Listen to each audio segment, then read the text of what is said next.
Okay, so our next awardee for this excellence in supporting diversity, equity, inclusion, and belonging in the Arabidopsis community is Amani Madison, in kind of the earlier career category.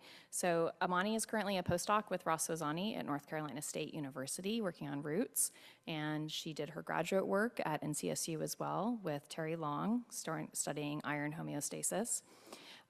She's being recognized today by us because she's really fostered a strong and inclusive community of scholars, both during her graduate work and currently as a postdoc.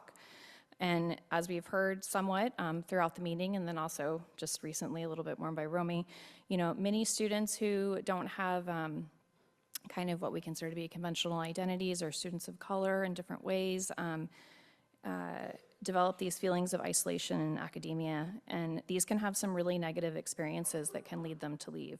So it's really important for our students that they have positive experiences. And so Amani founded and directed the Adventitious Root Discord server in 2020. And this effort also led to her being involved in developing the Changing Cultures and Climates Initiative with ASPB as well as NASC to support marginalized plant scientists. And so these have been really impactful and really important activities.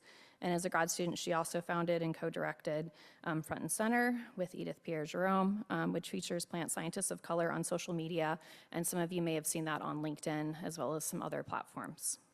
So in her current position, she continues to mentor and support students from minoritized backgrounds and engaged in lots of outreach activities in addition to doing tons of fantastic science. So let's congratulate Amani.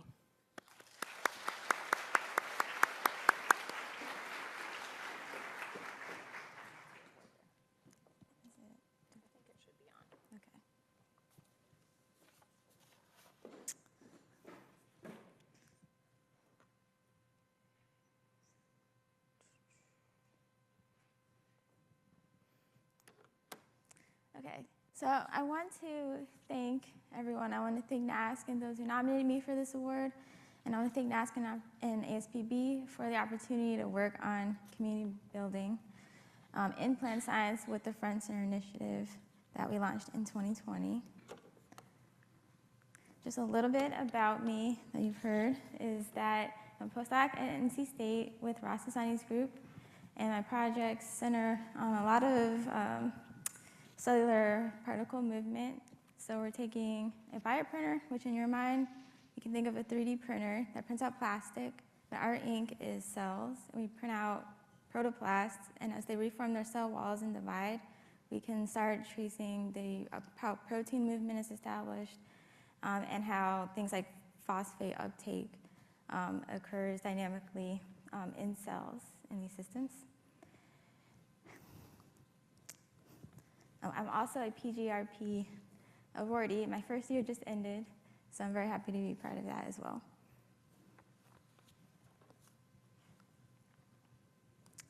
So as you've heard earlier, but for those who don't know, Adventitious Roots is a social virtual network.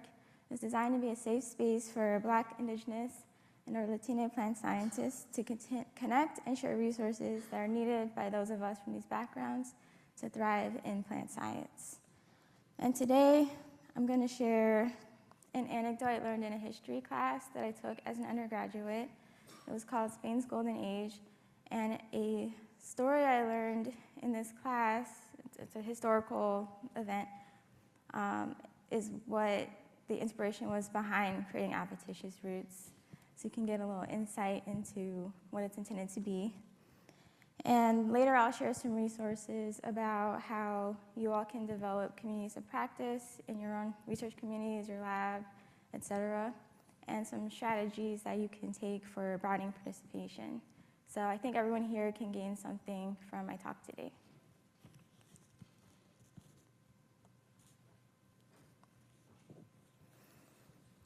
Okay, so let's go back into the past, specifically Mexico City in 1623. At this time, it was still a Spanish colony. Most of the people who lived there were European, African people who were either enslaved or free, and indigenous people who were colonized. Confraternities were a Spanish lay Catholic organization that could directly interface with colonial powers. as well as serve social roles for its members, such as religious rituals, artistic patronage, social cohesion and expression, and mutual aid. Colonial Afro-Latin communities found a way to adapt confraternities to their use, forming them around their specific identities. And today I will talk about just one example. Juan Roque grew up in the Zab ethnic community in West Africa of what is now Sierra Leone before he was enslaved and taken to Mexico City. In spite of this, he eventually gained freedom and acquired properties that provide income for himself and his family. He also founded and remained a member of the Zap confraternity, comprising mostly of other Zap individuals who were either free or enslaved. In his will, he bequeathed the properties to Anna Maria, his daughter, unless he or she had no heirs, in which case it would be donated to the confraternity so they can draw income from it to disperse among its members. Before her death, Anna Maria communicated her wish to donate the properties to the Zap confraternity in opposition to her husband's wish to simply sell off the properties. After her death, the local colonial government fought the Zap confraternity in a legal battle for ownership of the properties. And after 4.5 years, the battle was won by the confraternity, who was allowed to then begin drawing income and benefit its members in alignment with Juan and Anna Maria's wishes. And so there are 2 points I want to highlight from this story. One, an intentionally built community can provide agency to its individuals, even those who lie at the intersection of multiple marginalized identities, such as Anna Maria. And 2, community networks can drive change within a larger society or social organization. So today and in the future, as we think about strengthening the Arabidopsis community and strengthening its marginalized communities within it, we have the benefit of research to guide our steps.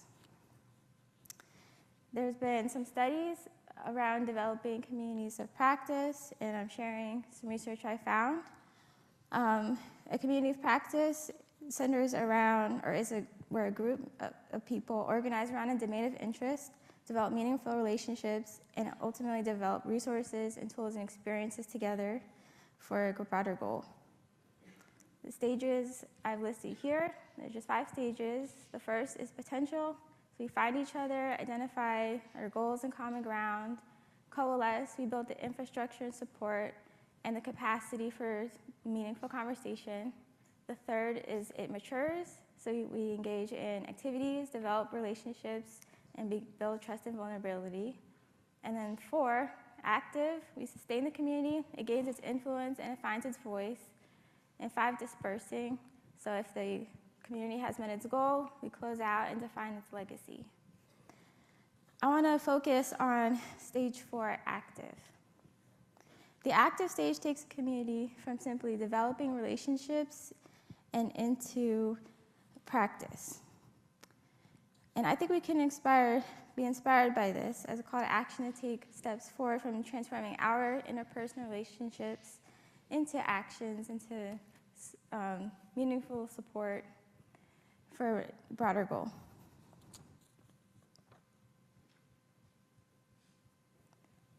So I urge you to go back to your research communities, your local communities, and your personal communities, and work on ways in which you go beyond developing personal relationships and into translating those relationships into actions.